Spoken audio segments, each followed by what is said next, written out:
Kasunod ng panibagong insidente ng pamamaril sa isang eskwelahan sa Zamboanga, muling pinaigting ng ilang senador ang panukala para sa pagbabawal ng paggamit ng social media ng mga menor de edad. Ayon sa Senate Bill No. 2066, author Senate President Min Gatchalian, nagiging platform ang social media para sa pagpapakalat ng karahasan sa mga kabataan. Narito ang detalye. Mag-aalas 8 ng umaga nitong Martes na bulabugin ng putok ng mga baril ang Ateneo de Zamboanga University Grade School at ang mga estudyante at gurong inisip na isa lamang itong ordinaryong araw sa eskwelahan. Ang gunman, grade 9 student na nakapagpuslit ng isang pistol at isang rifle sa eskwelahan bago walang habas na namaril kung saan isang grade 10 student ang kanyang natamaan. Matapos nito ang child in conflict with the law, sinasabing tumalon mula sa 5th floor ng parehong building. Silang dalawa ang mga naitalang casualties mula sa insidente. Bukod sa kung paano niya naipasok ang mga armas, higit ding ikinaalarma ng mga otoridad ang pag-livestream ng CICL ng naging pamamaril at ang naging pagkalat ng mga footage nito sa social media.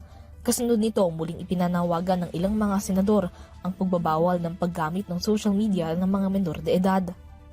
Sa isang opisyal na pahayag, nagpahayag ng pakikiramay si Senate President Min Gatchalian sa mga biktima at mga natroma mula sa insidente. Aniya, ang pagla-livestream at reposting ng mga footages na kuha mula sa insidente ay nakapagdudulot ng pagkabahala ng mga social media users. Nagbabala rin si Gatchalian na ang mga ganitong graphic content sa social media ay maaaring manormalize ang karahasan, lalo na para sa mga kabataan. Dahil dito, muli niyang iginiit ang pangangailangang maipatupad na ang social media ban sa mga menor de edad upang maitaguyod ang kanilang kaligtasan at kapakanan. Ayon kay Gatchalian, hindi maaaring maging platform ang social media upang maimpluwensyahan ng karahasan ng mga kabataan.